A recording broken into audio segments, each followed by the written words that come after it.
Bon, c'est parti. Alors, dispersion énergétique. Les personnes dites spirituelles et qui font des stages d'éveil spirituel dans différents domaines et qui passent plusieurs dizaines d'années avec un stage différent chaque année ou qui lisent des livres ésotériques à l'appel ne font qu'une seule chose. Ils font fonctionner leur mental et favorisent ainsi la dispersion énergétique. Ils ont une vision d'ensemble sur la spiritualité, certes, mais eux-mêmes en tant qu'êtres en évolution, quel en est le résultat?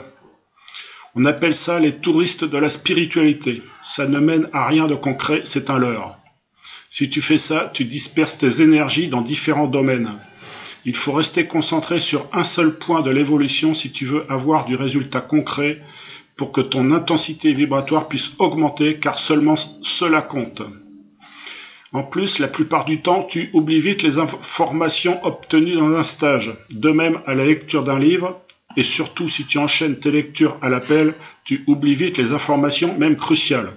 Seule l'expérimentation compte et là tu t'en souviens.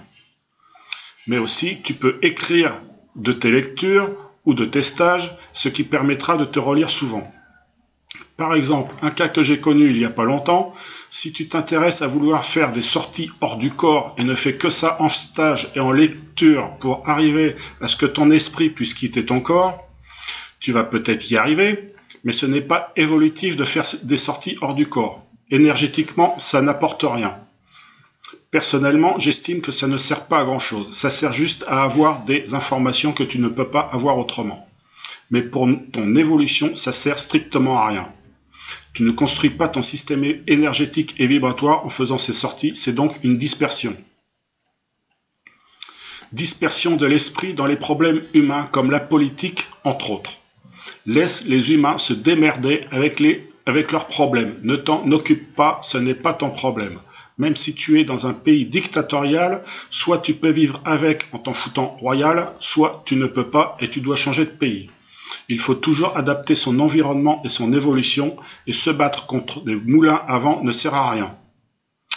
La correctrice n'a pas compris le sens de ce que je voulais dire, je rajoute donc une explication pour être plus clair. Une fois décédé, tu en auras absolument plus rien à foutre des problèmes humains. Du moins, je l'espère pour toi. Donc, commence maintenant. Est-ce que c'est plus clair comme ça? J'ai rajouté encore un truc. Ne réagis pas contre la société, observe et comprends tout le manège et décide simplement de ne pas en faire partie. Ne pas être contre la société, mais plutôt indifférent à ce qui s'y passe. Ce n'est pas ton problème. Contente-toi de prendre une distance par rapport à la société sans lien d'amour ni de haine avec elle. Si ton esprit est à l'extérieur de toi, il n'est pas à l'intérieur. Logique. Donc reste concentré à l'intérieur de toi, sinon tu te disperses.